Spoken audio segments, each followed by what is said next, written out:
എല്ലാ സഹോദരി സഹോദരന്മാർക്കും ദൈവദാസന്മാർക്കും ആരാധനയ്ക്ക് നേതൃത്വം കൊടുത്ത ബ്രദർ ഷാജി ജോൺ, അതുപോലെ ഈ ശുശ്രൂഷകൾക്ക് നേതൃത്വം കൊടുക്കുന്ന കർത്തൃദാസി, നിങ്ങളെ എല്ലാവരെയും കർത്താവായ യേശുക്രിസ്തുവിന്റെ നാമത്തിൽ എൻ്റെ സ്നേഹവും വന്ദനവും ഞാൻ അറിയിക്കുന്നു.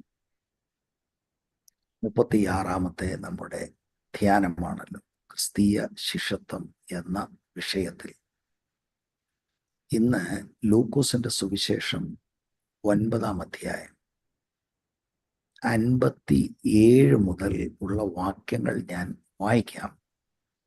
എന്നിട്ട് കർത്താവ് നമ്മളെ നടത്തുന്നത് പോലെ ഓരോ വാക്യങ്ങളിലൂടെ കടന്നു പോകുവാനാണ് കർത്താവിൻ്റെ കൃപയിൽ ഞാൻ ശരണപ്പെടുന്നത്. അവർ വഴി പോകുമ്പോൾ ഒരുത്തൻ അവനോട്, നീ എവിടെ പോയാലും ഞാൻ നിന്നെ അനുഗമിക്കാം എന്ന് പറഞ്ഞു. യേശു അവനോട്, കുറുനരികൾക്ക് കുഴിയും ആകാശത്തിലെ പറവജാതിക്ക് കൂടും ഉണ്ട്, മനുഷ്യപുത്രനോ തല ചായ്പാൻ സ്ഥലമില്ല എന്ന് പറഞ്ഞു. വേറൊരുത്തനോട്, എന്നെ അനുഗമിക്ക എന്ന് പറഞ്ഞാറേ അവൻ, ഞാൻ മുൻപേ പോയി എൻ്റെ അപ്പനെ കുഴിച്ചിടുവാൻ അനുവാദം തരണം എന്ന് പറഞ്ഞു. അവൻ അവനോട്, മരിച്ചവർ തങ്ങളുടെ മരിച്ചവരെ കുഴിച്ചിടട്ടെ, നീയോ പോയി ദൈവരാജ്യം അറിയിക്ക എന്ന് പറഞ്ഞു. മറ്റൊരുത്തൻ, കർത്താവേ, ഞാൻ നിന്നെ അനുഗമിക്കാം, ആദ്യം എൻ്റെ വീട്ടിലുള്ളവരോട് യാത്ര പറവാൻ അനുവാദം തരണം എന്ന് പറഞ്ഞു. യേശു അവനോട് കലപ്പയ്ക്ക് കൈവച്ച ശേഷം, പുറകോട്ട് നോക്കുന്നവൻ ആരും ദൈവരാജ്യത്തിന് കൊള്ളാകുന്നവനല്ല എന്ന് പറഞ്ഞു. ഈ ദൈവവചനങ്ങൾക്കായി നമുക്ക് ദൈവത്തിന് സ്തോത്രം ചെയ്യാം. ലൂക്കോസിന്റെ സുവിശേഷം 9-ാം അധ്യായത്തിൽ ചില ആഴ്ചകളായിട്ട് നമ്മൾ കേന്ദ്രീകരിക്കുകയാണ്. കഴിഞ്ഞ ചില ധ്യാനങ്ങളിൽ 46 മുതൽ 50 വരെയുള്ള വാക്യങ്ങളിൽ താഴ്മയെക്കുറിച്ച് ഉള്ള ഒരു പാഠം കർത്താവ് ശിഷ്യന്മാരെ പഠിപ്പിക്കുന്നതായിട്ട് നമ്മൾ കണ്ടു. പ്രത്യേകിച്ച് തങ്ങളിൽ വലിയവൻ ആരാണ് എന്നുള്ള അവരുടെ മനോഭാവത്തിന് കർത്താവ് ശക്തമായ തിരുത്തൽ കൊണ്ടുവരികയാണ്. 51 മുതൽ 56 വരെയുള്ള വാക്യങ്ങൾ കഴിഞ്ഞ പ്രാവശ്യം നമ്മൾ ധ്യാനിച്ചിരുന്നു. അവിടെ യെരുശലേമിലേക്കുള്ള കർത്താവിൻ്റെ യാത്രയിൽ ശമരിയയിൽ ഉള്ള ആളുകൾ കർത്താവിനെ റിജക്റ്റ് ചെയ്യുന്നതായിട്ട് നമ്മൾക്ക് കാണുവാൻ കഴിഞ്ഞു. അതിനോടുള്ള ബന്ധത്തിൽ ശിഷ്യന്മാരിൽ ചിലരുടെ പ്രതികരണവും കർത്താവിൻ്റെ പ്രതികരണവും നമ്മൾ കണ്ടു. കർത്താവ് അവിടെ ശിഷ്യന്മാരെ പഠിപ്പിക്കുന്ന പാഠങ്ങളുണ്ട്. എങ്ങനെയാണ് തിരസ്കരണത്തെ അതിജീവിക്കുന്നത്? മാത്രമല്ല, ശമരിയർ എന്ന് പറയുന്ന ഈ മിക്സ്ഡ് സമൂഹം, യഹൂദന്മാർ വെറുക്കുന്ന സമൂഹത്തിന് പോലും കർത്താവ് കരുണ ഓഫർ ചെയ്യുകയാണ്. അവർക്കും ആത്മീക വെളിച്ചം കർത്താവ് ഓഫർ ചെയ്യുകയാണ്. ആ കരുണയുടെ ഒരു സമീപനമാണ് നമ്മൾ കാണുന്നത്. ഇങ്ങനെ നമ്മൾ ശിഷ്യത്വ പാഠങ്ങൾ ധ്യാനിച്ചു വരികയാണ്. ഇന്ന് 57 മുതൽ 62 വരെയുള്ള ഈ വാക്യങ്ങളിൽ യഥാർത്ഥ ഒരു ശിഷ്യൻ കൊടുക്കേണ്ട വിലയെക്കുറിച്ച് കർത്താവ് പഠിപ്പിക്കുന്ന ഒരു പാഠമാണ് എന്ന് ഞാൻ പറയുമ്പോൾ, ലൂക്കോസിന്റെ സുവിശേഷം 9-ാം അധ്യായത്തിന്റെ 23 മുതൽ 26 വരെയുള്ള വചനങ്ങൾ നിങ്ങൾ ഓർക്കുന്നുണ്ടാകും. ഒരുവൻ എന്നെ അനുഗമിക്കാൻ ഇച്ഛിച്ചാൽ അവൻ തന്നെത്താൻ നിഷേധിച്ച് നാൾത്തോളം തൻ്റെ ക്രൂശ് എടുത്ത് എന്നെ അനുഗമിക്കുക എന്ന് കർത്താവ് പറഞ്ഞ ശേഷം അതിൻ്റെ ഒരു വിശദീകരണം കൂടെ 26 വരെയുള്ള വാക്യങ്ങളിൽ നമ്മൾ കാണുന്നുണ്ട്.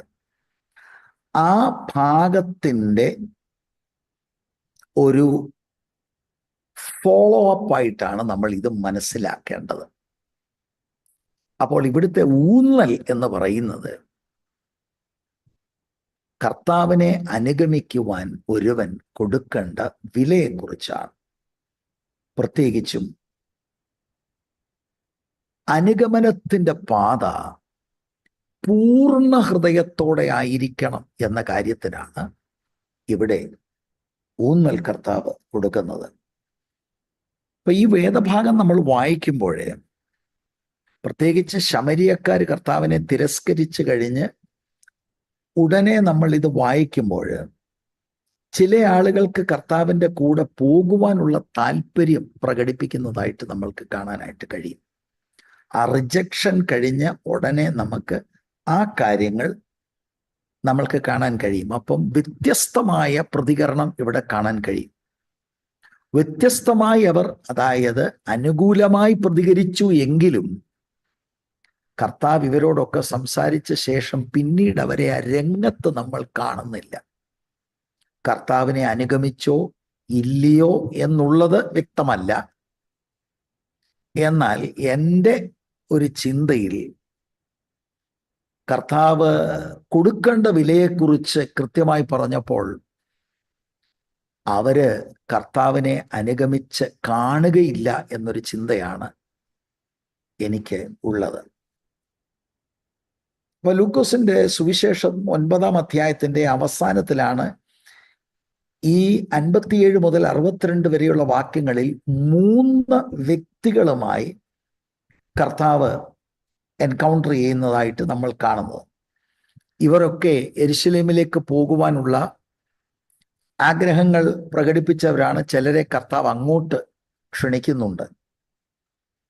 അപ്പൊ ഈ ഓരോ എൻകൗണ്ടറിലും നമ്മൾക്ക് കിട്ടുന്ന ആശയം, എന്ത് വിലയാണ് കർത്താവിനെ അനുഗമിക്കാൻ കൊടുക്കേണ്ടത് എന്നതിനെ കുറിച്ചാണ്. പ്രാരംഭത്തിൽ തന്നെ ഒരു കാര്യം ഞാൻ പറയാം. ഇവരോടുള്ള ഇന്ററാക്ഷനിൽ കർത്താവിൻ്റെ സമീപനം നമ്മൾ ശ്രദ്ധിച്ചാൽ ഒരു സീക്കർ ഫ്രണ്ട്ലി മനോഭാവത്തിലല്ല.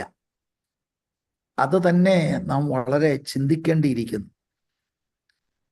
ഇന്നത്തെ സുവിശേഷകർ പറയുന്നത് പോലെയോ ഒന്നുമല്ല കർത്താവ് അവരെ അഭിമുഖീകരിച്ചത്.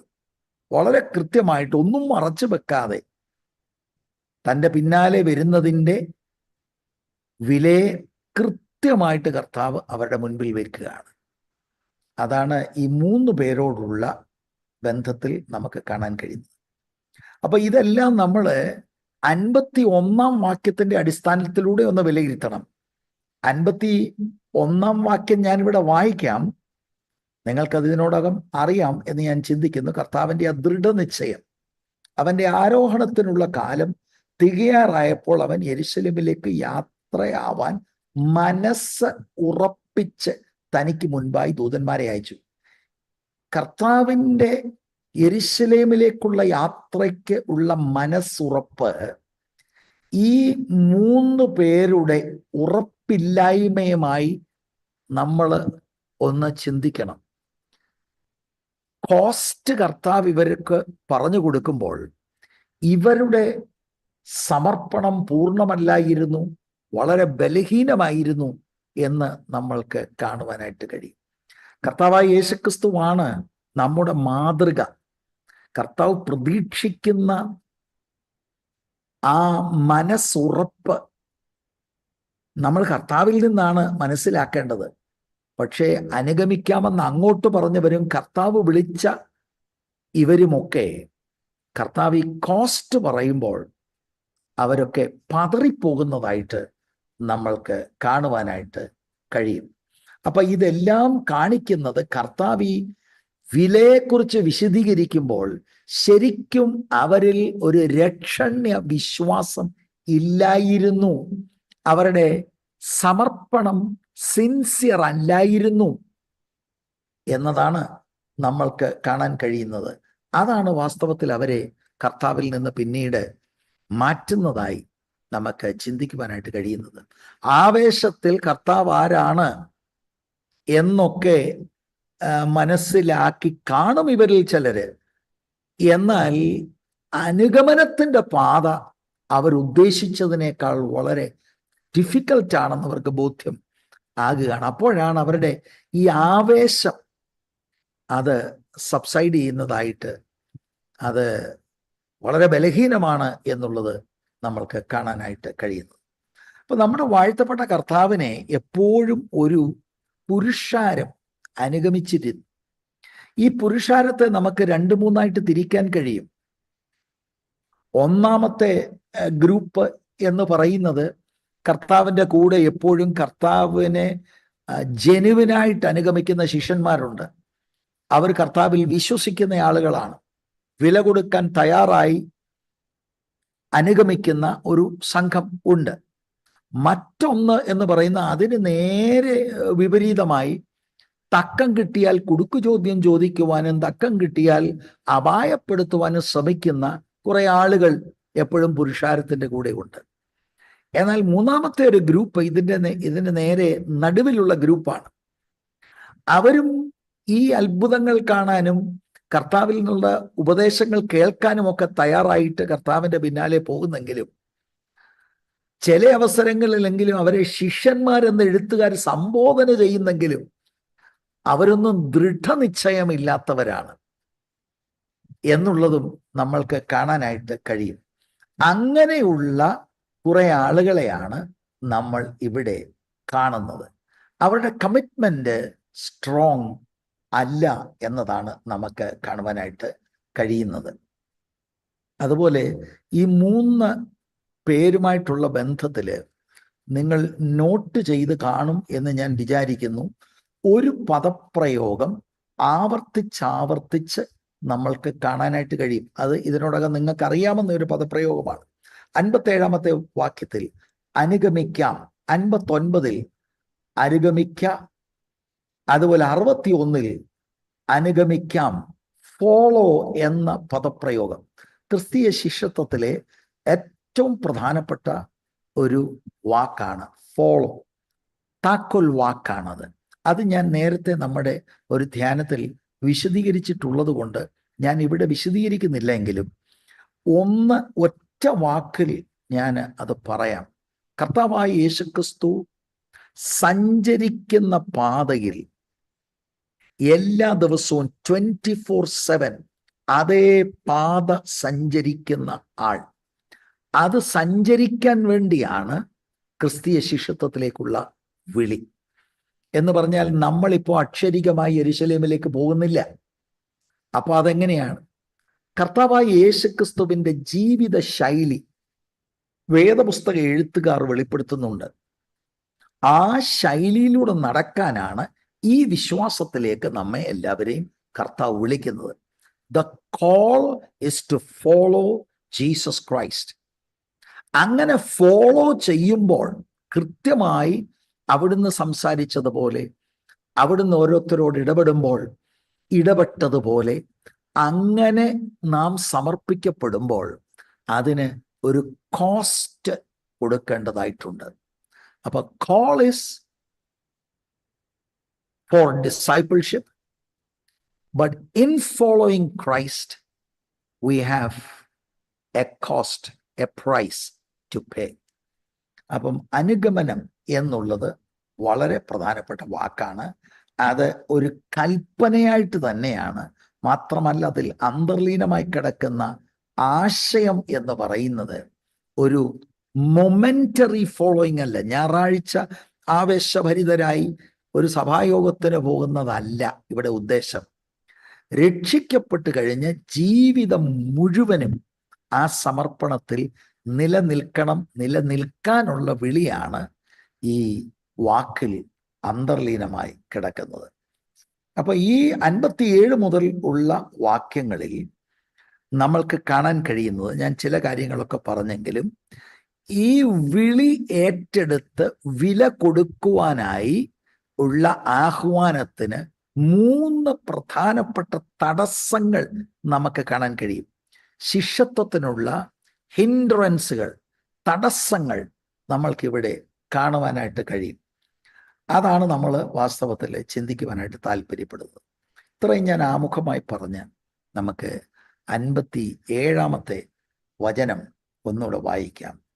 അവർ വഴി പോകുമ്പോൾ എന്ന് പറഞ്ഞാൽ നിങ്ങൾക്കറിയാമല്ലോ, യെരുശലേമിലേക്കുള്ള യാത്രയാണ്. കർത്താവ് ശിഷ്യന്മാരുമൊത്ത് യെരുശലേമിൽ ക്രൂശിക്കപ്പെടുവാനായി, അവിടുന്ന് യാഗമായി തീരുവാനായിട്ട് അവിടുന്ന് കടന്നു പോകുന്ന ആ യാത്രയാണ്. ഈ യാത്രയ്ക്കാണ് കർത്താവ് വിളിക്കുന്നത്. ക്രൂശെടുത്ത് അനുദിനം അനുഗമിക്കുക. സ്വയത്തിന് സെൽഫിനെ മരിപ്പിക്കുക. സെൽഫ് സെൻറ്റേർഡ് ആയിട്ടുള്ള ജീവിതത്തെ മരിപ്പിക്കുവാനുള്ള ഒരു വിളിയാണ് നമ്മൾ ഇതിൽ കാണുന്നത്. അവർ വഴി പോകുമ്പോൾ ഒരുത്തൻ അവനോട്, അവിടെ ആ ആളിൻ്റെ പേരോ ആ ആൾ ആരാണെന്നോ ഒന്നും അവിടെ രേഖപ്പെടുത്തിയിട്ടില്ല. എന്നാൽ മത്തായിൽ ഇതിൻ്റെ പാരലൽ പാസേജ് വായിച്ചാൽ, മാത്യു 8:19 നമ്മൾ വായിച്ചാൽ, അന്ന് ഒരു ശാസ്ത്രി അവൻ്റെ അടുക്കൽ വന്ന്, ഗുരു, നീ എവിടെ പോയാലും ഞാൻ നിന്നെ അനുഗമിക്കാം എന്ന് പറഞ്ഞു. അപ്പൊ ഈ മനുഷ്യൻ ഒരു ശാസ്ത്രിയാണെന്ന് ഇതിൻ്റെ ഈ പാരലൽ പാസേജ് വായിക്കുമ്പോൾ നമുക്ക് ഗ്രഹിക്കാനായിട്ട് കഴിയും. ശാസ്ത്രി, സ്ക്രൈബ് എന്ന് പറഞ്ഞാൽ ഇവര് ന്യായപ്രമാണം ഒരു ചുരുളിൽ നിന്ന് മറ്റ് ചുരുളുകളിലേക്ക് ഇവര് കൃത്യമായി തെറ്റുകൂടാതെ കോപ്പി ചെയ്യുന്ന ആളുകളാണ്. അത്രമാത്രം ദൈവവചനവുമായിട്ട് ഇവർക്ക് ബന്ധമുള്ളത് കൊണ്ട് പിൻകാലങ്ങളിൽ ഈ വചനത്തെ വ്യാഖ്യാനിച്ച് ആളുകൾക്ക് പറഞ്ഞു കൊടുക്കുന്ന ആളുകളായിരുന്നു ഈ ശാസ്ത്രിമാർ എന്ന് നമുക്ക് കാണാനായിട്ട് കഴിയും. അവർ ന്യായപ്രമാണത്തെ വളരെ ശക്തമായ നിലയിൽ പഠിച്ചവരും എഴുതിയവരും അതിൻ്റെ കമൻട്രികൾ അവർ എഴുതിയവരാണ്. അപ്പോൾ ഇത്രയും പറഞ്ഞതിൽ നിന്ന് ദൈവവചനവുമായി, അതായത് പഴയ നിയമവുമായി വളരെ ബന്ധമുണ്ടായിരുന്ന ആളുകളാണ്. സമൂഹത്തിൽ എണ്ണപ്പെട്ടവരാണ്. അവരെ ആളുകൾ മാനിച്ച ആളുകളാണ്. ബൈബിൾ സ്കോളേഴ്സ് എന്ന് അവരെ വിളിക്കുന്നതിൽ ഒരു തെറ്റും ഇല്ല. അപ്പൊ ഈ മനുഷ്യൻ ഒരു ശാസ്ത്രിയാണ്. ഒരുത്തൻ അവനോട് എന്ന് പറയുമ്പോൾ ഒരു ശാസ്ത്രിയാണ്. ഇനിയും മത്തായി 8:19 നമ്മളിപ്പോൾ വായിച്ചത്. അവിടെ ഈ ശാസ്ത്രി കർത്താവിനെ സംബോധന ചെയ്യുന്നത് ഗുരു എന്ന് പറഞ്ഞാൽ, ടീച്ചർ എന്ന് പറഞ്ഞാൽ ഈ മനുഷ്യൻ തന്നെ ഒരു ടീച്ചറാണ്. But he is accepting that Jesus is the teacher. അങ്ങനെ ജീസസ് ടീച്ചറാണ് എന്ന് അക്സെപ്റ്റ് ചെയ്ത് പരസ്യമായി കർത്താവിനെ സംബോധന ചെയ്യുമ്പോൾ ഈ മനുഷ്യൻ തന്നെ സമർപ്പിക്കുകയാണ്, ഓഫർ ചെയ്യുകയാണ്. അങ്ങ് എന്നെ പഠിപ്പിക്കണം. അത് ഒരു ശാസ്ത്രി പരസ്യമായിട്ട് ചെയ്യുകയാണ്. കർത്താവിൻ്റെ അനുയായിയാകാൻ, കർത്താവിൽ നിന്ന് പഠിക്കാൻ, കർത്താവിൻ്റെ ഒരു സ്റ്റുഡൻ്റ് ആകുവാൻ തക്കവണ്ണം അദ്ദേഹം പരസ്യമായിട്ട് തന്നെ അങ്ങനെ പറയുന്ന ഒരു രംഗമാണ്. ഇവിടെ ഞാൻ എടുത്തൊരു കാര്യം പറയാം. അങ്ങനെ ഒരു ശാസ്ത്രി പരസ്യമായി സമൂഹത്തിന് മുൻപിൽ കർത്താവിനോടത് പറയുന്ന അത്ര ഈസിയാണെന്ന് എനിക്ക് തോന്നുന്നില്ല.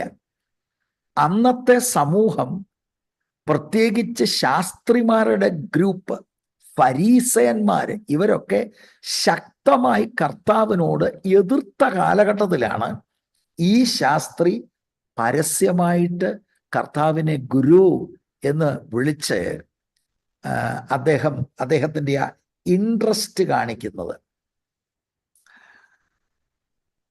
ശാസ്ത്രിമാരുടെ ഒരു കുഴപ്പം എന്ന് പറയുന്നത്, ഞാൻ നിങ്ങളോട് പറഞ്ഞു, അവർ ദൈവവചനം ഇൻ്റർപ്രറ്റ് ചെയ്യുന്നവരായിരുന്നു. പൊതുജനത്തിന് എന്തെങ്കിലും അറിയണമെങ്കിൽ ഇവരുടെ അടുക്കൽ വന്നാൽ ഇവർ ഇൻ്റർപ്രറ്റ് ചെയ്യുമായിരുന്നു. പക്ഷെ ഇവർക്ക് ഒരുപാട് ദോഷവശങ്ങളുണ്ട്. ഇവരുടെ ഒരുപാട് പാരമ്പര്യങ്ങൾ ഇവർ വലുതായിട്ട് ചിന്തിക്കുകയും അത് ദൈവവചനത്തിന് തുല്യമാണ് എന്ന് അവര് ചിന്തിക്കുകയും മനസ്സിലാക്കുകയും അങ്ങനെ പഠിപ്പിക്കുകയും ഒക്കെ ചെയ്ത ആളുകളാണ് ഈ ശാസ്ത്രിമാര്. അങ്ങനെയാണ് നമുക്ക് അവരെക്കുറിച്ച് കാണാനായിട്ട് കഴിയുന്നത്. നിങ്ങൾക്കറിയാമല്ലോ, ഫരീസന്മാരെയും ശാസ്ത്രിമാരോടുള്ള ബന്ധത്തിൽ എപ്പോഴും കർത്താവിനൊരു കോൺഫ്ലിക്റ്റ് ഉണ്ടായിരുന്നു. ഇങ്ങനെ സാഹചര്യത്തിലാണ് ഗുരു എന്ന് പറഞ്ഞ് ഈ മനുഷ്യൻ അടുത്ത് വരുന്നത്. ഗിരിപ്രഭാഷണത്തിന്റെ താക്കോൽ വാക്യമാണ് മത്തായിയുടെ സുവിശേഷം 5-ാം അധ്യായത്തിന്റെ 20-ാം വാക്യം. നിങ്ങളുടെ നീതി ഫരീസേന്റെയും ശാസ്ത്രിയുടെയും നീതിയെ കവിയുന്നില്ലെങ്കിൽ നിങ്ങൾ സ്വർഗരാജ്യത്തിൽ പോവുകയില്ല എന്നൊക്കെ കർത്താവ് പറയുമ്പോൾ അന്നത്തെ ഓഡിയൻസിനെ ഞെട്ടിപ്പിച്ച ദൂതുകളാണ് അതൊക്കെ. എന്ന് പറഞ്ഞാൽ ഈ വചന പാണ്ഡിത്യമുള്ള ഇവരൊന്നും സ്വർഗത്തിൽ പോകുന്നവരല്ല. Your richness must be more, അവരെക്കാട്ടിലും ഉണ്ടാകണം എന്നതൊക്കെയാണ് കർത്താവ് പറയുന്നത്. എന്ന് പറഞ്ഞാൽ അവരുടെ റൈച്ചസ്നെസ് എക്സ്റ്റേണൽ മാത്രമായിരുന്നു. എന്നാൽ കർത്താവ് തന്നെ അനുഗമിക്കുന്നവരിൽ നിന്ന് ആഗ്രഹിക്കുന്നത് ഹൃദയം മാറി ദൈവപ്രവൃത്തി ഹൃദയത്തിലുണ്ടായി ഉള്ളിൽ നിന്ന് വേണം ദൈവപ്രസാദമുള്ള റൈച്ചസ്നെസ് വരാൻ. അപ്പോൾ അങ്ങനെ പരസ്യമായിട്ട് ഒരുപാട് കോൺഫ്ലിക്റ്റുകൾ ഉണ്ടായിരുന്ന കാലഘട്ടമാണ്. എന്നിട്ട് മത്തായി 5:21 മുതൽ 48 വരെയുള്ള വാക്യങ്ങളിൽ അവര് പഠിപ്പിച്ച ട്രഡീഷൻസും അവരുടെ വ്യാഖ്യാനങ്ങളും തെറ്റാണ് എന്ന് പറഞ്ഞ് കർത്താവ് കൃത്യമായിട്ട് ന്യായപ്രമാണത്തെ വ്യാഖ്യാനിച്ചു കൊടുക്കുന്നൊക്കെ ഗിരിപ്രഭാഷണത്തിൽ നമ്മൾ വായിച്ചിട്ടുണ്ട്, ഗ്രഹിച്ചിട്ടുണ്ട് എന്നൊക്കെ ഞാൻ മനസ്സിലാക്കുകയാണ്. ആ പശ്ചാത്തലത്തിലാണ് ഈ മനുഷ്യൻ ഇങ്ങനെ വന്ന് കർത്താവിനോട് ഗുരു എന്ന സംബോധന ചെയ്ത് വരുന്നത്. പിന്നീട് നമുക്കറിയാമല്ലോ, മാത്യു 23-ലൊക്കെ വളരെ ശക്തമായ നിലയിൽ ഫാരിസീസിനെയും സ്ക്രൈബ്സിനെയും ഒക്കെ കർത്താവ് ശാസിക്കുന്നതായിട്ട്, അവരെ എക്സ്പോസ് ചെയ്യുന്നതായിട്ട് നമ്മൾക്ക് കാണുവാനായിട്ട് കഴിയും. 57-ാം വാക്യത്തിന്റെ അടുത്ത ഭാഗം നിങ്ങളൊന്ന് നോക്കുകയും, അവൻ വഴി പോകുമ്പോൾ ഒരുത്തൻ അവനോട്, പിന്നെ മാത്യുവിലേക്ക് പോയാണ് മറ്റു ചില കാര്യങ്ങൾ, അതാരാണ്, അതൊരു ശാസ്ത്രിയാണെന്നും ശാസ്ത്രി ഗുരു എന്ന് വിളിച്ചു എന്നൊക്കെ ഞാൻ പറഞ്ഞത്. അപ്പൊ ബാക്ക് ടു ലൂക്ക്. നീ എവിടെ പോയാലും ഞാൻ നിന്നെ അനുഗമിക്കാം എന്ന് പറഞ്ഞു. അത് നിങ്ങൾ ദൈവമക്കൾ ദൈവവചനത്തിൽ അതൊന്ന് നോട്ട് ചെയ്യണമെന്ന് ഞാൻ ആവശ്യപ്പെടുക. I will follow you wherever you go. ഈ സമർപ്പണം പ്രിയരെ, എൻ്റെ കേൾവിക്കാരായ നിങ്ങൾക്കുണ്ടോ? നമ്മക്കുണ്ടോ? ശാസ്ത്രിക്ക് സമൂഹത്തിൽ സ്ഥാനമുണ്ട്.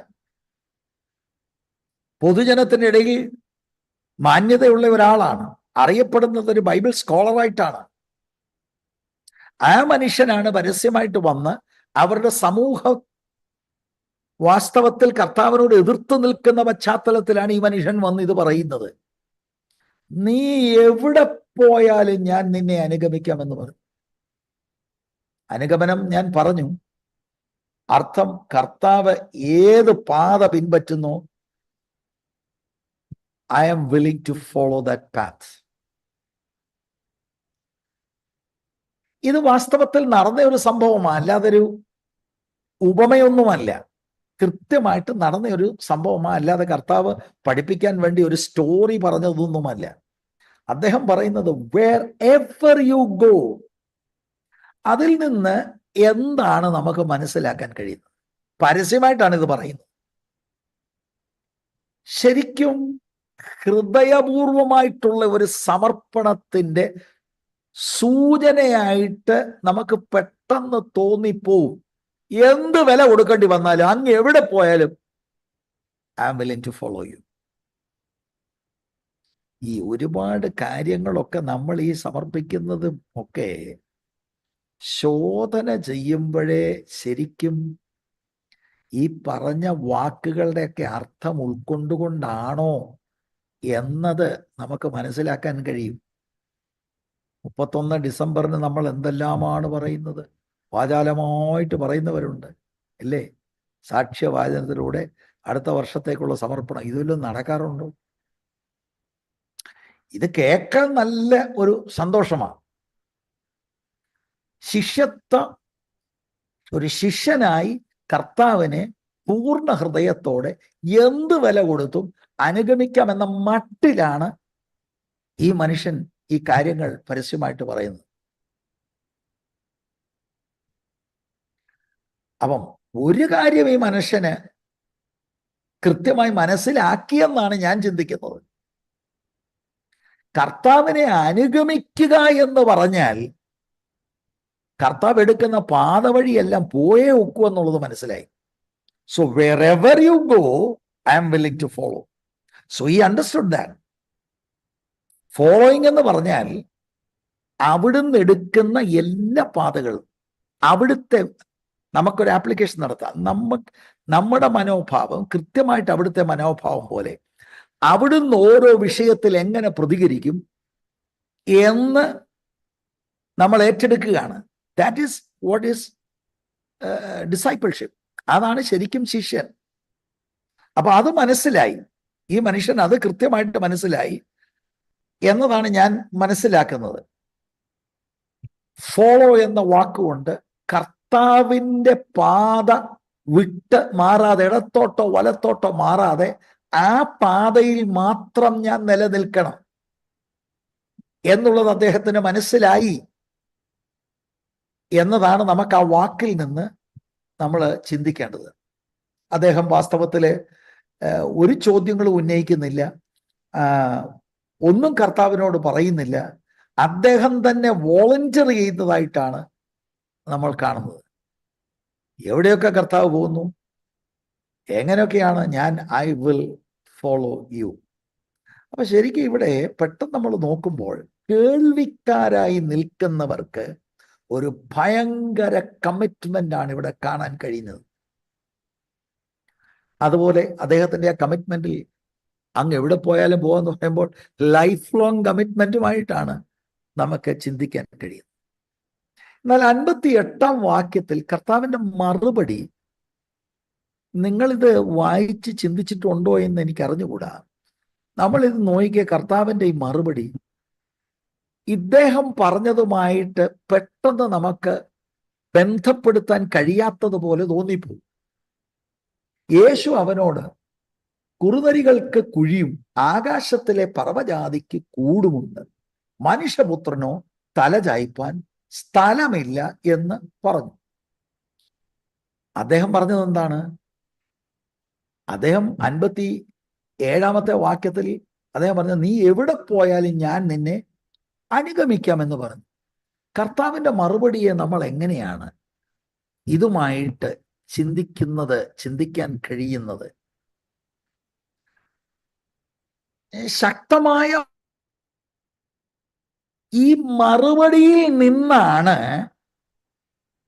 നമ്മൾക്ക് ശരിക്കും ഈ എൻകൗണ്ടറിൽ അന്തർലീനമായി കിടക്കുന്ന ആശയം നമുക്ക് മനസ്സിലാക്കേണ്ടത്.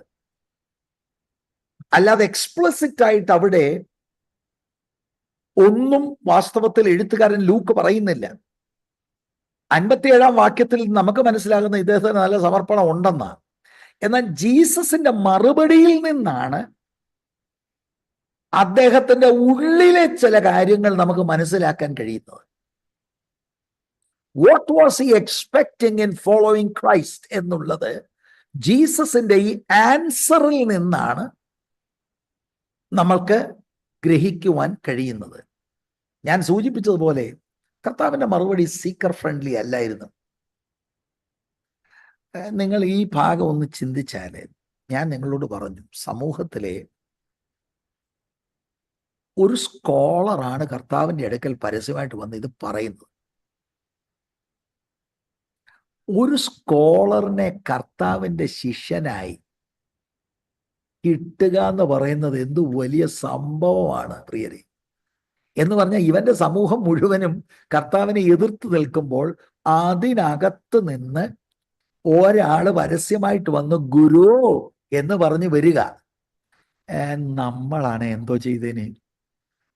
അയ്യോ, അപ്പോഴത്തേക്ക് വാട്സാപ്പ് ഗ്രൂപ്പിലെല്ലാം മെസ്സേജായി, പ്രിയരെ നമ്മുടെ ചർച്ചിന് വിരോധമായിട്ട് നിന്ന ആ ഫാമിലിയിൽ നിന്ന് അവരുടെ മകൻ ഇതാ മുന്നോട്ട് വന്നിരിക്കുന്നു എന്നൊക്കെ.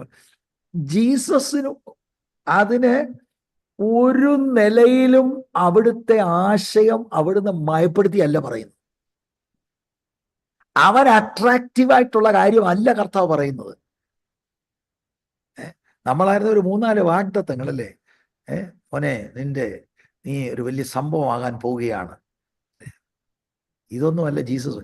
Jesus is in fact making it very difficult for him. കർത്താവ് ശരിക്കും അവന്റെ ഉള്ളിനെ വിവേചിച്ചുകൊണ്ട് പരസ്യമായി കുറെ കാര്യങ്ങൾ പറയുക. ആ ഹേർഡിൽ അവന് ശരിക്കും പിടിച്ചു നിൽക്കാൻ കഴിയാതെ പിന്നീട് ഈ എൻകൗണ്ടറിൽ അവനെ കാണുന്നില്ല പ്രിയരെ. കാരണം അടുത്ത വാക്യത്തിൽ മറ്റൊരാളുടെ കാര്യമാണ്. 59-60 വാക്യത്തിൽ സെക്കൻഡ് പേഴ്സൺ ആണ്. സാധാരണയായിട്ട് നമ്മൾ നമ്മുടെ ചർച്ചിൽ ഒരാളിനെ നമ്മൾ കൊണ്ടുവരുമ്പോൾ we never spell out the demand of the gospel. സുവിശേഷീകരണത്തിലുമില്ല, പേഴ്സണൽ ഇവാഞ്ചലിസത്തിലുമില്ല. Let's learn from our Lord. ഈ ഉരുട്ടിപ്പെരട്ടുകൊണ്ടൊന്നും ദൈവരാജ്യത്തിൽ പണി പറ്റത്തില്ല. ആ സാരമില്ല, എങ്ങനെയല്ലേ മതി, ഇവിടെ നിൽക്കാം അവിടെ നിൽക്കാം, അതിനെന്താ, നോ, അത് യേശുവിൻ്റെ മാർഗം അല്ല. ഉരുട്ടിപ്പെരട്ട് യേശുവിൻ്റെ മാർഗം അല്ല പ്രിയരെ. ഇതൊക്കെ നമ്മൾ ചുമ്മാ ആളിനെ കൂട്ടാനും ഒക്കെ ചെയ്യുന്ന ഓരോ തന്ത്രങ്ങൾ എന്ന് മാത്രമേ ഉള്ളൂ. And we have misguided a lot of people. Jesus അങ്ങനെയല്ല. ഇൻസ്റ്റഡ് കർത്താവ് ഇവിടെ പറയുന്നത് കർത്താവിനെ അനുഗമിക്കാൻ കൊടുക്കേണ്ട വിലയാണ്. അപ്പൊ ഒരു കാര്യം ഞാൻ എടുത്തു പറയാം. എടാ, നിനക്ക് എന്നെ അനുഗമിക്കാൻ പറ്റത്തില്ല, ഇങ്ങനെയൊന്നുമല്ല കർത്താവ് പറയുന്നത്. Oh yeah, you can. You want to follow me? Yes you can. പക്ഷെ അതിന് cost, demand of the gospel കർത്താവ് സ്പെൽ ഔട്ട് ചെയ്യുക. That's the point. അത് മനസ്സിലാക്കിയിട്ട് you want to continue, you may do so. എന്താണ് അവൻ ഫേസ് ചെയ്യാൻ പോകുന്നത്? ഈ അനുഗമനത്തിന്റെ പാതയിൽ അവൻ കൊടുക്കേണ്ട വിലയെക്കുറിച്ചുള്ള ഒരു കൃത്യമായ കാഴ്ചപ്പാട് അവൻ ഉണ്ടാകണം. അല്ലാതെ അവനെ ഏതെങ്കിലും നിലയിൽ ക്യാൻവാസ് ചെയ്യാനല്ല കർത്താവ് ഇവിടെ ശ്രമിക്കുന്നത്. ഈ മനുഷ്യന്റെ ഹൃദയം കർത്താവിനറിയാം. ഈ മനുഷ്യന്റെ മാത്രമല്ല, നമ്മുടെ എല്ലാവരുടെയും ഹൃദയവും അറിയാം. അറിയത്തില്ലെന്നുള്ള ഭാവത്തിലൊക്കെയാണ് നമ്മളൊക്കെ പലപ്പോഴും നമ്മുടെ ജീവിതം മുന്നോട്ട് കൊണ്ടുപോകുന്നത്. അതൊക്കെ നമ്മുടെ അറിവുകേടെന്നുള്ളതേ ഉള്ളൂ. യോഹന്നാന്റെ സുവിശേഷം 2-ാം അധ്യായം 23-25 വരെയുള്ള വാക്യങ്ങൾ നിങ്ങൾ പരിശോധിച്ചാൽ he knows what is in man. ആരുടെയും സാക്ഷ്യം വേണ്ട, കർത്താവിന് വളരെ കൃത്യമായിട്ട് നമ്മൾ എന്താ ചിന്തിക്കുന്നത്. ഞാനത് കഴിഞ്ഞ ഒരു ധ്യാനത്തിൽ ആ കാര്യങ്ങൾ പറഞ്ഞതാണ്. ഈ മനുഷ്യന്റെ ഉള്ളിലെ ചിന്തകൾ എന്താണെന്ന് കർത്താവിന് കൃത്യമായിട്ടറിയാം. കർത്താവിന് മനസ്സിലായ കാര്യങ്ങൾ ഈ കർത്താവിൻ്റെ മറുപടിയിൽ നിന്നാണ് നമ്മൾ ഗ്രഹിക്കേണ്ടത്. കുറുനരികൾക്ക് കൂട്, പറവകൾക്ക് കൂട്, ഇതൊക്കെ ഉണ്ട്. മനുഷ്യപുത്രന് തല ചായ്ക്കാൻ ഇടമില്ല. അപ്പൊ ഇവന്റെ ഉള്ളിൽ ഇരുന്നത് കർത്താവിനെ അനുഗമിക്കുന്നത് നിമിത്തം സം പൊസിഷൻ, ഭവനം, അല്ലെങ്കിൽ താമസത്തിന്റെ സൗകര്യം, അല്ലെങ്കിൽ ഒരു അനുകൂലമായ സിറ്റുവേഷൻ ആഗ്രഹിച്ചുകൊണ്ടാണ് ഇവൻ അവിടുന്ന് എവിടെ പോയാലും ഞാൻ അങ്ങേ അനുഗമിച്ചു കൊള്ളാം എന്ന് പറയുന്നത്. അപ്പൊ അത് മത്തായിയുടെ സുവിശേഷം 8-ാം അധ്യായത്തിൽ അതിൻ്റെ 5 മുതൽ 18 വരെയുള്ള വാക്യങ്ങൾ നിങ്ങൾ പരിശോധിച്ചാൽ ഇതിൻ്റെ ഈ ശാസ്ത്രി കർത്താവായ യേശുക്രിസ്തുവിന്റെ ശുശ്രൂഷയുടെ ഒരു ഗ്ലിംസ് അദ്ദേഹത്തിന് ഉണ്ടായിട്ടുണ്ട്.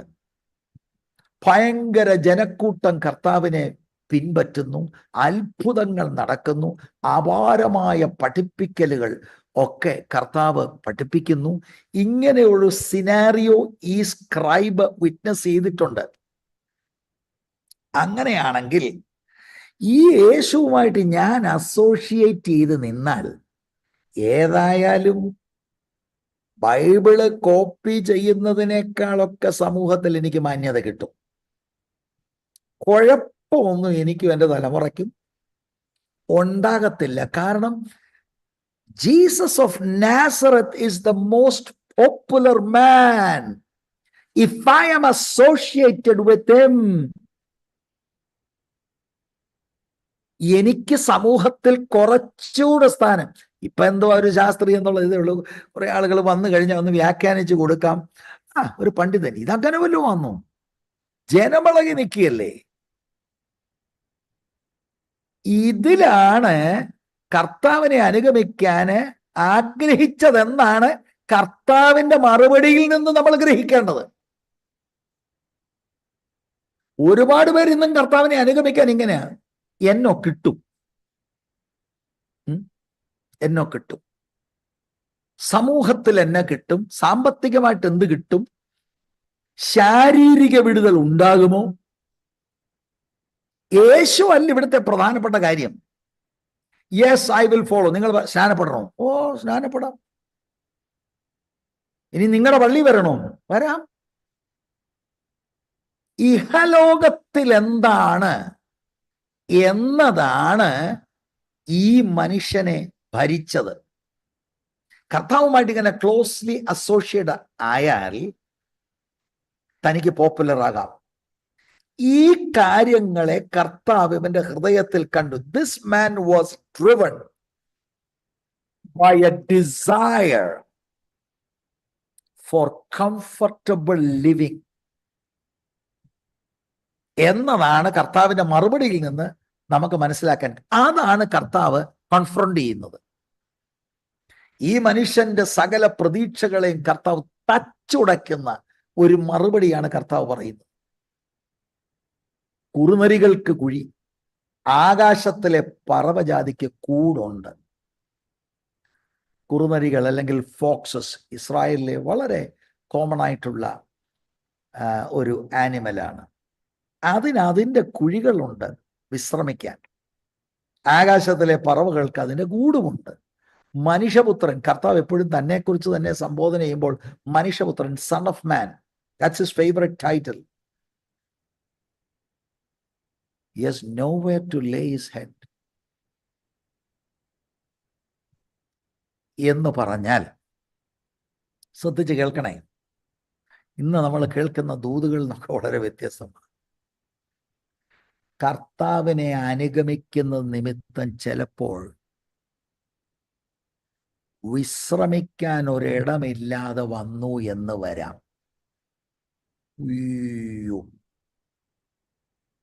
ഇവിടെ നമ്മൾ പിടിച്ചു വെച്ച് പ്രാർത്ഥിച്ച് 2ാം നിലയും 3ാം നിലയും പിന്നെ അടുത്ത സ്റ്റേറ്റിലൂടെ ഞാൻ അല്ലേ പിടിച്ചു വെച്ച് പ്രാർത്ഥിച്ചുകൊണ്ടിരിക്കുക തന്നെയല്ല, നമ്മൾ ചില വാക്തത്വങ്ങളുണ്ട്. കർത്താവ് പറയാ, എന്നെ അനുഗമിച്ചാൽ there is a possibility you may not even have a home. ഇത് ചിന്തിക്കാൻ കഴിയുമോ പ്രിയരെ? ഇന്ന് നമ്മൾ കേൾക്കുന്ന ദൂതുമായിട്ട് you cannot compare this. ഇത് കിട്ടും, അത് കിട്ടും, വരുവീൻ വരുവീൻ വരുവീൻ, ഓടി വരുവീൻ, ചാടി വരീൻ, വൈ രാജാവൈ, ഒന്ന് വച്ചാൽ 100 കിട്ടും എന്നൊക്കെ പറഞ്ഞ് എന്തവാ ഇത്? എന്തവാ ഇത്? ജീസസിന്റെ വാക്കുകൾ കേട്ടോ. മനുഷ്യപുത്രന് തലചായ്പാൻ സ്ഥലമില്ല എന്ന് പറഞ്ഞു. ഇത് ശരിക്കും ഈ മനുഷ്യന് മനസ്സിലായിട്ടുണ്ടോ? നീ എവിടെ പോയാലും ഞാൻ അനുഗമിക്കാം. Did you really understand the cost involved? നിങ്ങൾക്ക് ഈ കഴിഞ്ഞ സെഷനിലൊക്കെ നിങ്ങൾ ഉണ്ടായിരുന്നവരാണ്. യേശു അനുഭവിച്ച റിജക്ഷൻസ് അല്ല, ആദ്യം മുതൽ നോക്ക്. ആദ്യം മുതൽ ബേത്ലഹേമിൽ തലചായ്പാൻ ഇടമുണ്ടായിരുന്നു. സ്വന്തമെന്ന് പറയാൻ വല്ലതും ഉണ്ടോ? ഒരു ഭക്തൻ പറഞ്ഞത്, Jesus began in a borrowed stable and ended in a borrowed tomb. അവിടുത്തെ ആ മനുഷ്യ ഹ്യൂമാനിറ്റിയിൽ അവിടുത്തെ ലൈഫിലെ കാര്യമാണ് പറഞ്ഞത്. ബേത്ലഹേമിൽ മുറിയില്ല. ഇനി നമ്മൾ ചിന്തിച്ചതല്ലേ ഇതിന്റെ 51 മുതൽ 53 വരെയുള്ള വാക്യത്തിൽ ശാമരിയരുടെ അവിടെ no lodging for Jesus here. ഇനി അതിനൊക്കെ മുമ്പ് 4-ാം അധ്യായത്തിന്റെ 29 സ്വന്തം ടൗൺ നസറേത്തുകാരുടെ പ്രതിക they rejected Jesus. They tried to kill him. സ്വന്തം പള്ളിക്കാർക്ക് വേണ്ട. ഈവൻ കഫർനഹൂമിൽ പോലും നസ്രയത്തിലെ റിജക്ഷൻ കഴിഞ്ഞ് കർത്താവ് പോയി താമസിച്ച ഇടത്ത് കഫർനഹൂമിൽ പോലും കർത്താവിനെ റിജക്റ്റ് ചെയ്തു. എന്നിട്ടെന്താ അവസാനം യഹൂദന്മാർ മുഴുവൻ റിജക്റ്റ് ചെയ്തില്ലേ? ജോൺ എഴുതുമ്പോൾ അവൻ ലോകത്തിൽ വന്നു, ലോകം അവനെ അറിഞ്ഞില്ല. സ്വന്തത്തിലേക്ക് വന്നു, സ്വന്തമായവരും അവനെ കൈക്കൊണ്ടില്ല. ഇത് തന്നെയാണ് കർത്താവായ യേശുക്രിസ്തുവിനെ അനുഗമിക്കുന്ന എല്ലാവരും പ്രതീക്ഷിക്കേണ്ടത്. എന്നെ കേട്ടുകൊണ്ടിരിക്കുന്ന ആന്റിമാരെ, സഹോദരിമാരെ, സഹോദരന്മാരെ, രക്ഷിക്കപ്പെടാനുള്ളവരോടും പറയാം, രക്ഷിക്കപ്പെട്ട ജാഗ്വാർ വണ്ടി അല്ല. You will be rejected by the world. This man expected popularity.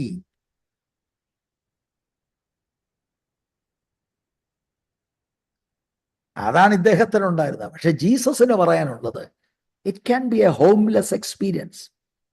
നിന്നെ നിലം തൊടാതെ ഓടിപ്പിക്കുന്ന അനുഭവങ്ങൾ ക്രിസ്തുവിനെ അനുഗമിക്കുന്നത് നിമിത്തം നിനക്കുണ്ടാകാൻ സാധ്യത ഇതിനകത്തുണ്ട്. അപ്പൊ നമുക്ക് പറയാനുള്ളത് ഏതായാലും പ്രൈസ് ദി ലോർഡ്, നമുക്കൊന്നും ഉണ്ടായിട്ടില്ല ഇങ്ങനെ, ഹല്ലേലൂയ. അതിന്റെ കാര്യം ചൊവ്വിനൊന്ന് അനുഗമിച്ചാൽ മതി. സ്തോത്രം. നാം പറയുന്നതും പ്രചരിപ്പിക്കുന്നതുമായ സുവിശേഷം വളരെ വ്യത്യസ്തമാണ് പ്രിയരെ, വളരെ വ്യത്യസ്തമാണ്. And it's not a gospel at all. This is the gospel.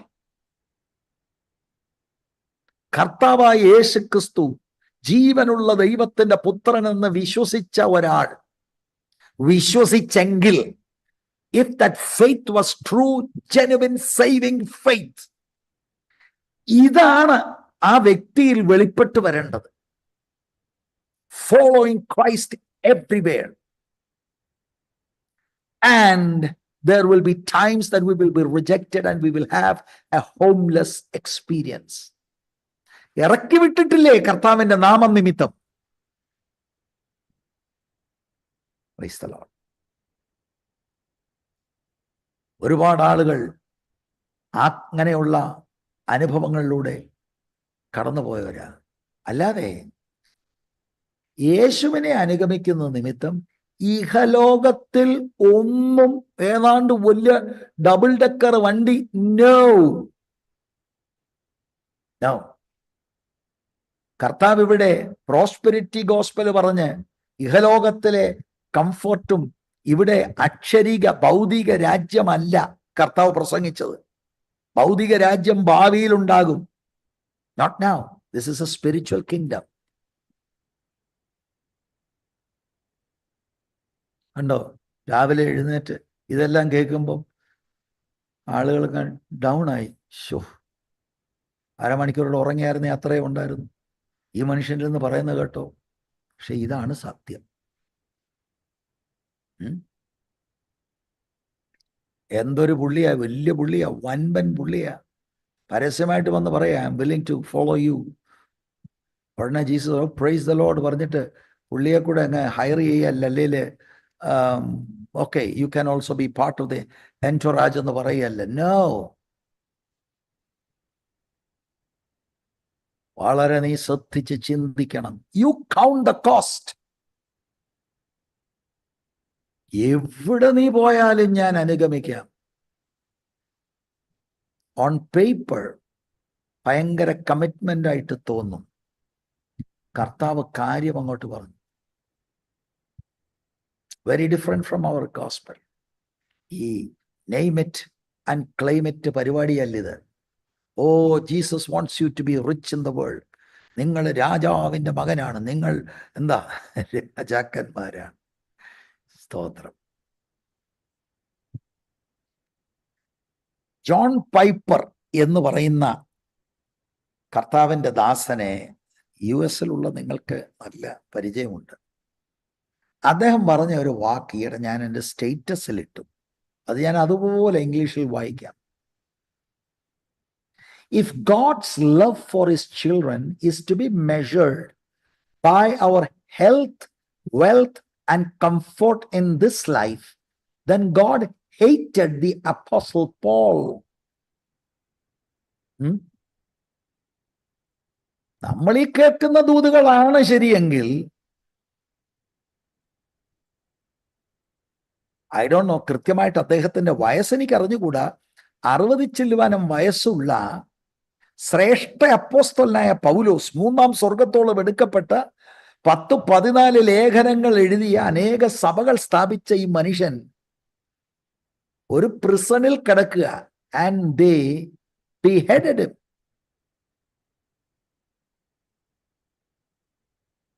എന്റെ പ്രിയപ്പെട്ടവരെ, സത്യത്തിലേക്ക് വാ, സത്യത്തിലേക്ക് വാ. ക്രിസ്തുവിനെ അനുഗമിക്കുന്നത് നമ്മുടെ ഉള്ളത്തിലെ ഉദ്ദേശങ്ങൾ ഇതല്ല. മറിച്ച് ഞാനൊരു കാര്യം പറയാം. അനുഗമിക്കുന്ന ആളുകൾക്ക് കർത്താവ് രോഗസൗഖ്യം തന്നു എന്ന് വരാം, മറ്റു ചില ലോകത്തിൽ ആനുകൂല്യങ്ങൾ തന്നു എന്ന് വരാം. പക്ഷെ അതിനല്ല ഈ പാത. ക്രൂശ് എടുത്ത് തന്നെത്താൻ ത്യജിച്ച് ക്രിസ്തു പോയ പാതയുടെ പുറകെ പോകുന്നത് ഇവിടുത്തെ നേട്ടത്തിനല്ല. I want Christ. The person of Christ ആണ് എന്നെ ത്രില്ല് ചെയ്യുന്നത്. ഓൺ ദ വേ ഈ ലോകത്തിലെ സസ്റ്റനൻസ്, ഈ ലോകത്തിലെ എന്തെങ്കിലും കാര്യങ്ങൾ ഞാൻ ഇവിടെ എനിക്ക് ലഭിക്കണമെന്ന് തിരിഹിതമാണെങ്കിൽ അവിടുന്ന് തരും, അവിടുത്തെ നാമത്തിന്റെ മഹിമയ്ക്ക് വേണ്ടി. വേണ്ടെന്ന് അവിടുന്ന് വെച്ചാൽ തരില്ല. അതിനല്ല, വണ്ടി മേടിക്കാനും പുതിയ വിസ കിട്ടി എങ്ങാണ്ട് പറക്കാനും അല്ല യേശുവിനെ അനുഗമിക്കുന്നത്. പിള്ളേരോടൊക്കെ പറഞ്ഞു കൊടുക്കുന്നത്, പാസ്സാകും, നീ സ്നാനപ്പെട്ടാൽ മതി, പാസ്സാകും. സ്നാനപ്പെടുന്നത് പാസ്സാകാനാണ്. എന്തൊരു സുവിശേഷമാണ് ഈ പറയുന്നത്. Praise God. സ്തോത്രം. Who is Jesus? When we understand the person of Jesus, we commit our life to follow him. വിശ്വസിച്ചയാള് ആ വിശ്വാസം ജെനുവിൻ ആണെങ്കിൽ throughout our life ട്രാക്ക് തെറ്റാതെ, that doesn't mean that we are perfect. ലക്ഷ്യത്തിലേക്ക് നമ്മൾ പോവുകയാണ്. വിശുദ്ധീകരണത്തിന്റെ പാത പ്രോഗ്രസീവാണ്. അനുദിനം ക്രിസ്തുവിന്റെ സ്വഭാവത്തോട് അനുരൂപമായിക്കൊണ്ടിരിക്കുന്നു. That's the path of discipleship. ഇതിനു വേണ്ടിയാണ് എല്ലാവരെയും വിളിച്ചിരിക്കുന്നത്. അല്ലാതെ ചിലർ ചിന്തിക്കുന്നു, അല്ലാതെ ഏതാണ്ട് എന്താ വേറെ മണ്ഡലത്തിലുള്ളവരാ. എന്തോന്ന് മണ്ഡലം? ഒരു മണ്ഡലമേ ഉള്ളൂ. രക്ഷിക്കപ്പെട്ട പിന്നെ ഒരു മണ്ഡലം. Follow Christ. ഈ ലോകത്തിലെ ഒരു നേട്ടങ്ങൾക്ക് വേണ്ടിയല്ല. That is the expected path of a child of God. അതാണ് ക്രിസ്തുവിൽ റിവീൽഡ് ആയിരിക്കുന്നത്. സ്തോത്രം. സ്തോത്രം പറയാൻ പോലും ഒക്കുന്നില്ല. എന്ത് ചെയ്യും? നേരെ പ്ലേറ്റ് അങ്ങ് മാറ്റി ഇപ്പോ കിട്ടും. നീ പ്രാർത്ഥിച്ചുകൊണ്ടിരിക്കുന്ന ചില വിഷയങ്ങളുടെ മേൽ എന്ന് പറയുമ്പോഴത്തേക്ക് എന്തെടുക്കും? ഓഹ്, രാവിലെ ഏതായാലും എഴുന്നേറ്റത് കാര്യമായി. യേശുവിൻ്റെ വാക്കുകളാണ് ശാസ്ത്രിയോട് കർത്താവ് പറയുകയാണ്. നിങ്ങൾ കർത്താവിനെ അനുഗമിച്ച ശിഷ്യന്മാരെ ഒന്ന് നോക്ക് പ്രിയരെ. ഇവിടെ ഓരോരുത്തരൊക്കെ പറയുന്നത്, ഈ പുസ്തകം എടുത്തവനെ ദൈവം മാനിക്കും എന്ന് പറഞ്ഞ ഈ ലോകത്തിലെ കണ്ട് കിട്ടുമെന്ന്. അപ്പൊ പത്രോസിനെ തലകീഴായി ക്രൂശിച്ചെന്നാ പറയുന്നത്. അതെങ്ങനെയാ? അന്ത്രയോസിനെ ക്രൂശിച്ചെന്നും യോഹന്നാൻ മാത്രമേ ഉള്ളൂ നാച്ചുറൽ ഡെത്ത്. ഈ ബാക്കിയുള്ള ശിഷ്യന്മാർ Bartholomew, Philip, Thomas was slain by a spear. അതൊക്കെ നമ്മൾ എങ്ങനെയാ ചിന്തിക്കുന്നത്?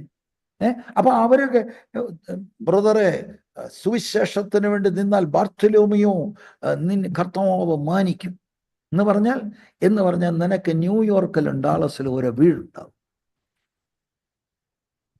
ഏത് സുവിശേഷമാണിത്?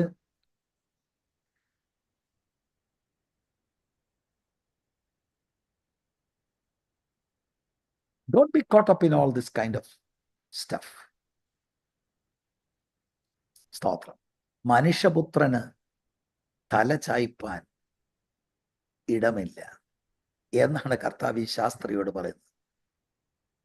അപ്പൊ ഈ മനുഷ്യൻ കർത്താവിനെ അനുഗമിക്കുന്ന നിമിത്തം എന്ത് കിട്ടുമെന്നുള്ള ആശയമാണ്, അല്ലാതെ പാപക്ഷമ കിട്ടും, പാപക്ഷമ കിട്ടി ദൈവം ആഗ്രഹിക്കുന്ന പോലെ ജീവിതം എനിക്ക് നയിക്കാം എന്ന ആശയമല്ല. എന്തെനിക്ക് ഭൗതികം കിട്ടും. ശരിക്കും കർത്താവായ യേശുക്രിസ്തുവിന്റെ ഡിമാൻഡുകളെ കൃത്യമായി ഗ്രഹിക്കാതെയാണ് ഈ മനുഷ്യൻ സംസാരിച്ചത്.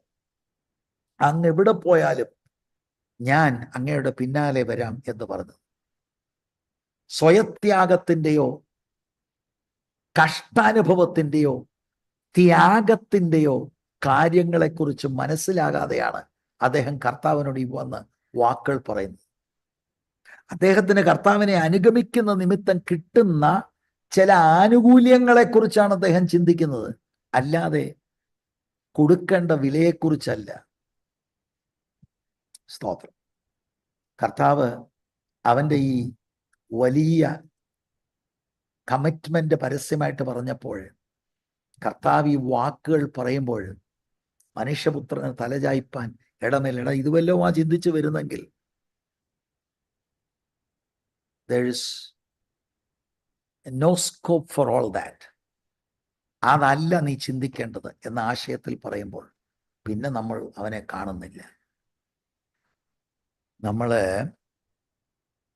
കർത്താവ് ഒരു ഉപമ ഒരിക്കൽ പറഞ്ഞത് നിങ്ങൾക്കറിയാമല്ലോ. വിതയ്ക്കുന്നവന്റെ ഉപമ. മത്തായിയുടെ സുവിശേഷം 4-ാം അധ്യായം 16-17 വാക്യത്തിലൊക്കെ നമുക്ക് കാണാൻ കഴിയും. ഈ മനുഷ്യൻ പാറമേൽ വിതച്ച വിത്ത് പോലെയാണ്. വളരെ ജോയ്ഫുൾ ആയിരുന്നു. കർത്താവിനെ കുറിച്ച് കേട്ടു, കർത്താവിനെ അനുഗമിക്കാനൊക്കെ ഉള്ള ഭയങ്കരമായിട്ടുള്ള ഒരു എക്സൈറ്റ്മെന്റ് ഉണ്ടായി. എന്നാൽ അവിടെ എഴുതിയിരിക്കുന്നത് പെർസിക്യൂഷൻ നിമിത്തം ദേ വിൽ ഫോളോ അവേ എന്നാണ്. കർത്താവ് ഇവിടെ കൊടുത്ത ഡിമാൻഡുകൾ പറഞ്ഞപ്പോൾ he didn't want to continue following.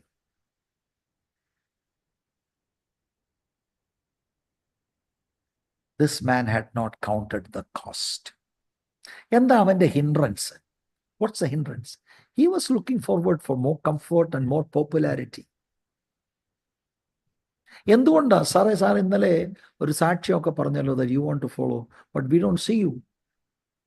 Brother, I expected something else. I was thinking that this is going to be a comfortable journey. Already ഞാനൊരു സെറ്റപ്പിലാണ്, ഇതിനെക്കാട്ടിൽ മികച്ച അനുഭവത്തിൽ ഭൗതികമായിട്ട് പോകും എന്നതാണ് ഞാൻ ചിന്തിച്ചത്. പക്ഷെ കർത്താവ് എന്നോട് പറഞ്ഞു, മനുഷ്യപുത്രന് തലചായ്പാൻ ഇടമില്ല. വീടില്ല എന്ന് പറയുന്നത് എന്തോ വലിയ പരാജയമായിട്ടാണ് ആളുകൾക്ക്. The creator of the world came into his creation and lived like one of the creatures in his humanity. മനുഷ്യപുത്രന് തലചായ്പാൻ ഇടമില്ല. Praise the Lord. അപ്പൊ ഇതിന്റെ അർത്ഥം ആരും മിസ്അണ്ടർസ്റ്റാൻഡ് ചെയ്തില്ല. കർത്താവിനെ അനുഗമിക്കുന്നവർക്ക് വീടുണ്ടാകാൻ പാടില്ല, കാർ ഉണ്ടാകാൻ പാടില്ല എന്ന് പുള്ളി പറഞ്ഞു എന്നല്ല പറഞ്ഞത്.